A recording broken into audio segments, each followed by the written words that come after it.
Сәлем. Бүгін біз сіздермен альфа және бета адреномиметиктер туралы айтатын боламыз. Жалпы ол қандай жүйе, қандай рецепттер әсер етеді оған, сол туралы тоқталып кетейік. Жалпы біздің адреномиметиктерде отырғанымыз, ол біздің организмде жалпы соматикалық жүйке жүйесі және вегетативті жүйке жүйесі болады. Вегетативті жүйке жүйесінің өзі екіге жіктеледі: парасимпатикалық және симпатикалық деп. Енді осы симпатикалыққа жататын біздің адренорецепторларымыз бар.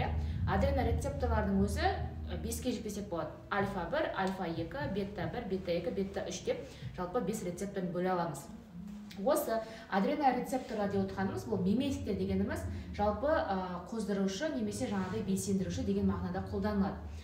Ал блокатор дейтін түрі бар, оны басқа сабақта айтатын боламыз. Блокаторлар олар наоборот тежеп тастайды осы барлық процестерді организмдегі. Енді қараңыздар, жалпы альфа және бета адреномиметиктердің әр қайсысы, жаңағыдай мысалы альфа 1, альфа 2 деді қой, енді соның барлығының жеке өзіндік препараттары бар. И олар әртүрлі организмдерге әртүрлі эффект береді. Мысал ретінде тоқталып кетейік, қазір сіздерге фотоларын мына жерде көрсетсем. Бізде мына жерде енді ұлғайтып көрсетсем көрсетіліп екен. Қараңыздар. Жалпы мынандай фотомен істесем, енді слайдты сіздерге жіберем. Осы видеоны көргеннен кейін менің телеграм каналыма сіздерге ссылка тастап кетемін, сол жерге кіріп қараңыздар, потому что суретпен қарасаңыз сіздің зрениеңіз көреді, ол затты көрген кезде ол жақсы есте сақталып қалатын болады. Енді жалпы бізде альфа 1 ол біздің көзімізде орналасады. Одан соң жалпы ЖКТ-да жағдай асқазанда, жаңағыдай біздің ішектерімізде орналасады. Одан кейін маткада орналасады, мына мочевой пузырьда орналасады. Және де қан тамырларының бойында болады. Ал альфа 2 ол біздің жаңағыдай қан тамырларымызда, және де біз дейтін продолговатый мозг дейміз, ядро солитарный тракт дейтін бар. Сол жерде орналасады және тромботиттердің құрамында жалпы аздап болады. Ал біздің бета рецепторларымыз, олар бета 1, бета 2, бета 3 деп бөлінеді дедік қой. Бета 1-іміз біздің жүрегімізде орналасады, жүрек метистерінде орналасады, және ол почкаде орналасады. Ал бета 2 деп отырғанымыз біздің жалпы бронх қабырғасында болады. Көп жағдайда, мысалы, сальбутамол препаратын айтатын болсам, барлығы біледі ол препаратты. Сол препарат арқылы біз ассоциация жасаймыз, как-то. Сальбутамол, мысалы, препарат, одан соң печенде аз құрамда болады, және маткада, сонымен қатар қан тамырларында болады. Және бета 3 ол көп жағдайда жаңағыдай әртүрлі майларда кездесетін болып келеді. Енді жалпы бұл рецепторларға келетін болсақ, енді барлығын айтып алдық. Бұл рецепт адам жалпы фармакологияны оқыған кезде сіздің білуіңіз маңызды ол механизм. Осы енді мысалы вегетативті жүйке жүйесін ол адам басқара алмайды өздігінен. Ол өздігінен автоматты түрде жұмыс істейтін біздің жүйке жүйеміз ғой. Енді ол мысалы жүректі алатын болсақ, жүректі сіз басқара алмайсыз, немесе тынысыңа тыныс алма деген сияқты немесе істей алмайсыз. Жүрек ол автоматты түрде басқарады, сіздің ішкі организмдеріңізге жауап береді бұл вегетативті жүйке жүйесі. Соның ішінде соматикалық деп отыр ғой, енді симпатический жүйке жүйесі. Осы қандай да бір мысалы адам организміне сырттан мысалы депрессия болуы мүмкін, қандай да бір қоздырушы фактор әсер етеді адам организміне, и ол жауап ретінде сигналды жібереді. Енді бізде негізінен келетін болсақ, қайдан бастау алады деген кезде бізде афферентті жол бар және эфферентті жол бар. Афферентті дегені, мысалы, сен шәйнекке қолың тигізген сигналын миға бару керек. Миға бару жолы ол афферентті жол деп айтылады. Ал ол мидан қайту керек қой, сен қолыңды алу керексің, сен бұл процесінде как-то жай жүреді, тез жүреді, бірақ как будто андай, сен мысалы қолыңды ыстыққа тигізсең, қолыңды резко алып қаласың ғой, дұрыс па? Бірақ бұның өзі адам организмінде бір белгілі бір процестерден жүреді. Енді эфферентті жолың арқылы ол сенің қолыңды алуың жүзеге асады. Получается, эфферентті жол деп отқанымыз бұл жаңағыдай жауап қайтару реакциясы болып табылады. Ал бұл эфферентті жол, жаңағы вегетативті жол, сол эфференттіге жатады. Енді кеттік, жалпы бұл айттыға организмге қандай да бір қоздырғыш әсер түсті, одан кейін осындай процестер жүреді. Енді жалпы мына жаңағы біздің көзімізге, жүрегімізге қалай әсер етеді препараттар немесе рецепторлар, соны қарастырайық. Жалпы қандай да бір сигнал келіп түскен кезде нейрондарда белгілі бір реакциялар жүріп отырады. Мынаны кетіріп тастайық. Адам организмде қандай да бір депрессиялық состояние болып жатыр дейді. Жалпы сол кезде адам оған қандай ответ береді, немесе мысалы адамда шок болды деген, анафилактикалық шок болды. Шок болған кезде адамда не пайда болады? Давлениесі бірден түсіп кетеді. Енді ол кезде біз мысалы адреналин препаратын енгіземіз. Адреналин препаратының қызметі қандай деген сұраққа біз қазір жауап беретін боламыз. Кеттік. Енді бізде синапстарды сызып шығайық,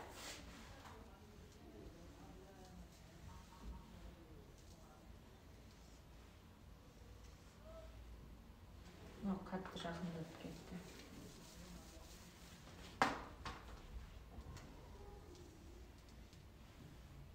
Енді бізде тирозин бірінші түзілетін.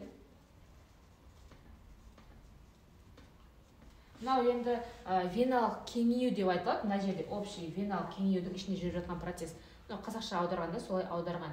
Бұның жалпы веналық кеңею дейтін не, одан кейін қалай кіреді, синапстар қалай жүреді, оның изначальный процесста ол. Оның барлығын телеграм каналда түсіндіремін, жеке-жеке айтып, оны бұл жерде керек емес. Видеода ең маңызды білулеріңіз керек. Осы тирозиннен бастап білсеңіздер болады. Тирозин, L-дофа,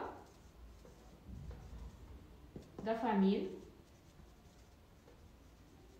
Осы дофаминнен норадреналин түзіледі.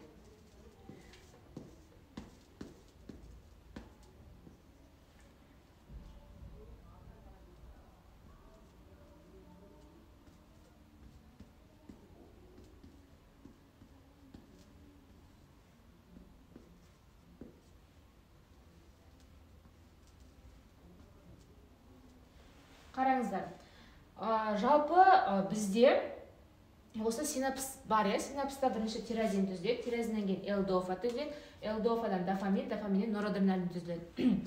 Біздің норадреналиндарымыз олар визикулалар, яғни көпіршіктердің ішінде орналасады. Ол көпіршіктен босап шығу керек, оның босап шығуына бізде кальций ішке кіру керек. Мына жерде кальций ішке қарай енеді, кальций ішке қарап енгеннен кейін визикулаларға әсер етеді. Визикулаға әсер еткеннен одан визикула жарылып, норадреналиндер босап шығады. Босап шыққан норадреналиндер мынау енді пресинапстық аймақ деп айтылады, мынау постсинапстық деп айтылады. Осы екеуінің арасына бірінші норадреналин бөлініп шығады. Ол бөлініп шыққаннан кейін мына рецепторларға әсер етеді. Альфа-1, альфа-2, бета-1 және бета-2 рецепторларына әсер ететін болады. Әсер етіп болғаннан одан қалғаны жалпы норадреналиндер кері не істейтін болады? Кері жаңағыдай синапсқа қайтып барады.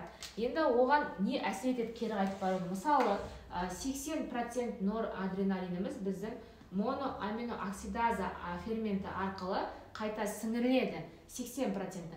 Ол жаңағыдай норадреналиннің қайта түзілуіне қатысады, ал қалғандары метаболизмге ұшырайды. Және бізде мына фермент бар, КОМТ деп қысқартамыз, котил-метилтрансфераза. Бұл арқылы 20% ғана жалпы норадреналин сіңірілетін болады. Осы фермент арқылы 20% норадреналин сіңіріледі. Енді, жалпы механизм действия ол қиын емес, біліп алсаңыздар. Қараңыздар, түсіндіңіздер ғой, тирозин түзілді, тирозиннен L-дофа түзілді, L-дофадан дофамин, дофаминнен норадреналин. Норадреналиннің босап шығу үшін кальций ішке кіру керек, кальций кіргеннен кейін бар норадреналин визикулалардан жарылып шығады. Мына жақтағы постсинапстағы рецепторларға әсер ететін болады. Енді бұның мына процестің түзілуінің өзінде арнайы ферменттер керек болады. Оның барлығын телеграм каналға жүктейтін болам бұйырса. Жалпы бізде мына пресинапстық аймақтада біздің альфа-2 және бета-2 дейтін рецепторларымыз орналасады. Ол не үшін қажет дейтін болсаңыздар. Жалпы мына альфа-2 норадреналиннің босап шығуын жоғарылататын болса, мына біздің альфа-2-міз норадреналиннің босап шығуын тежеп отыратын болады. Оны енді алдағы сабақтарда айтамыз, не үшін ол қажет деген сияқты. Потому что біз қандай да бір препарат қолданған кезде мына рецепторлар центральный, яғни орталықта орналасқаннан кейін бұларға да белгілі бір препараттар әсер етуі мүмкін. Сол кезде өзіндік эффекттерін көрсететін болады. Енді біз жаңа видеоның басында айтқанымыз бар, біздің жаңағы адреналин препаратымыз қалай әсер етеді дедік. Жалпы адреналин препараты ол біздің осы рецепторлардың почти бәріне әсер етеді. Так, адреналин рецепторы біздің альфа-1, бета-2, альфа-2-ге әсер етеді. Жалпы қалай әсер етеді енді?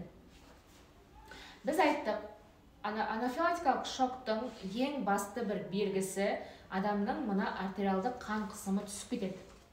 Артериальное давление падает дейміз, артериалды қан қысымы түсіп кетеді. Артериалды қан қысымы түсіп кеткеннен кейін уже қан айналысы бұзылып жатыр.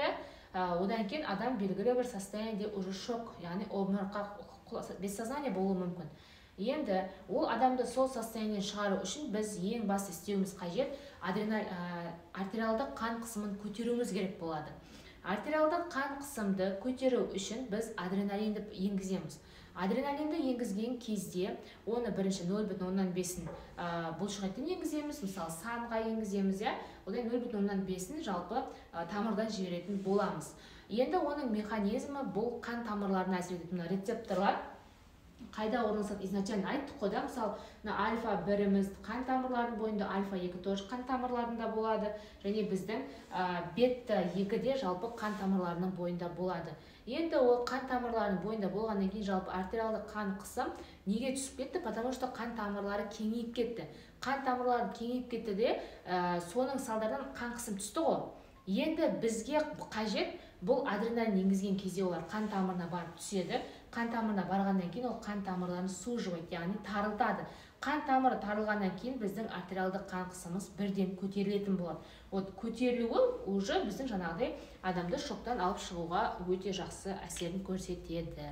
Енді бұның препараттарын мен мына досканы толтырып жазып отырғым келіп тұрған жоқ. Главный сіздерге механизмді түсіндіру үшін осылай сіздерге доскаға сызып көрсеттім.